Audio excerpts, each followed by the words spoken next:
Good afternoon, everyone. And first of all, I want to say that I'm very pleased once again to welcome Michel Barnier, head of the EU Brexit Task Force, to Dublin once again for talks.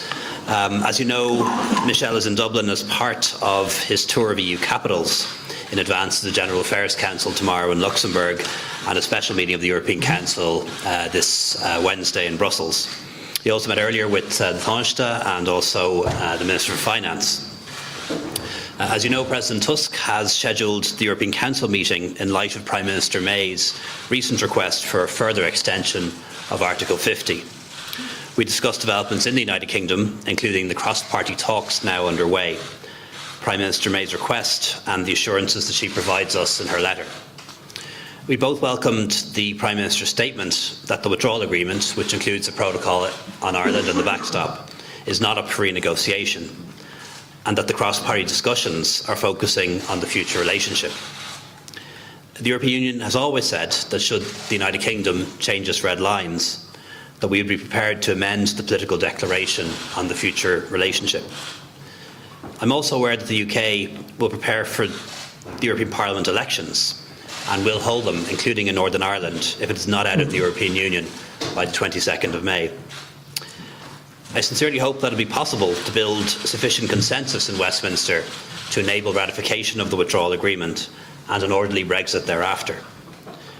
From Ireland's perspective, we're open to extending the deadline to allow time for these discussions to run their course and come to a conclusion. Above all, we want the withdrawal agreement to be ratified so that negotiations can begin on the future relationship, on building a new economic and security partnership between the UK and the European Union that's as close as can be achieved.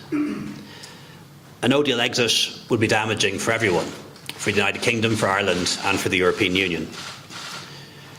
We also exchanged views on the length of a possible extension, and I look forward to discussing this further with my EU counterparts at the European Council on Wednesday. I will be speaking to some on the phone today and tomorrow. There will, of course, be different views, but I'm confident that we will reach agreement. However, given the ongoing uncertainty, we need to continue our preparations for no deal, and that's exactly what we're doing. So we also discussed contingency planning at EU level and domestic level for no deal. Here at home, we've intensified our planning and implementation. The Brexit Omnibus Bill has been enacted and signed into law by the President. We've put in place financial assistance for business and farmers. Advice has been made available to businesses. Resource and infrastructure requirements are being put in place at the ports and airports.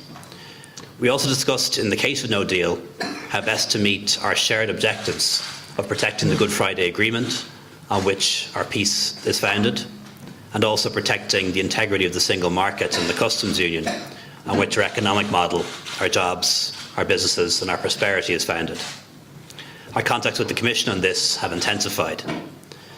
I know the European Commission and other EU member states fully understand these issues and are supportive and constructive about finding a way forward. And should no deal arise, it will be a shared challenge. Finally, I want to offer my appreciation once again to Michel and to his team, Sabine and Nina and others, for their solidarity with Ireland throughout the Brexit negotiations, including in this most recent phase. Thank you very much, and I'll ask Michel to say a few words. Thank you very much, Leo, for your kind words. We have made a collective work with all the services of the Commission and in total trust and confidence with the Member States and with the European Parliament. So, ladies and gentlemen, accordeux, good afternoon. I'm delighted to be back in Dublin. Today I've, as the Taoiseach has rightly said, good meetings with the Taoiseach, the Taoiseach, Simon Coveney, Ellen McEntee and Minister Pascal Donoghue. And I want once again to thank you, Leo, to thank your government, your team, to thank the Dáil and the Irish member of the European Parliament also for their trust and for their support all along this extraordinary and very complex negotiation. The aim of our meetings today was first and foremost to take stock of the latest developments in London and to discuss Wednesday's European Council in Brussels as convened by Donald Tusk. As you all know, there are intensive cross-party discussions ongoing in London as we speak. We must and we want to respect the UK's parliamentary debate. The House of Commons is trying to decide how it sees its future relationship with the EU. We all hope that these talks will produce a positive outcome. I have said many times before that we can be much more ambitious in our future relationship with the UK. The political declaration provides for a range of outcomes, including a customs union. We are ready to make this clearer if it helps, and this work can be done extremely quickly.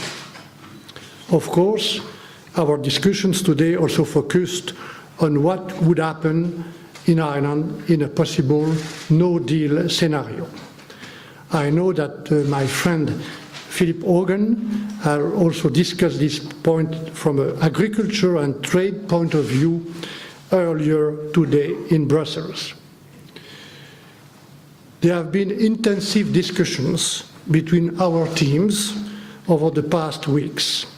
Our goal is to protect the Good Friday Agreement, peace on this island, and the integrity of the single market. It is not an easy task, but I am confident we will find operational solutions. One thing is certain, whatever happens, the EU will stand fully behind Ireland. The EU will stand fully behind Ireland. We have our full support, and I have said before, the backstop is currently the only solution we have found to maintain the status quo on the island of Ireland. Ladies and gentlemen, if the UK were to leave the EU without a deal, let me be very clear. We would not discuss anything with the UK until there is an agreement for Ireland and Northern Ireland, as well as for citizens' rights and the financial settlement. Throughout all of this, the EU 27 will remain fully united, as it has been since day one. Leo, I would love to be staying longer in Ireland, but now I have to travel to Luxembourg for the General Affairs Council, Article 50, tomorrow morning. On Wednesday, I will be in Brussels with Jean-Claude Juncker for the European Council, where I will meet the Taoiseach again. Thank you very much for your attention. Thank you.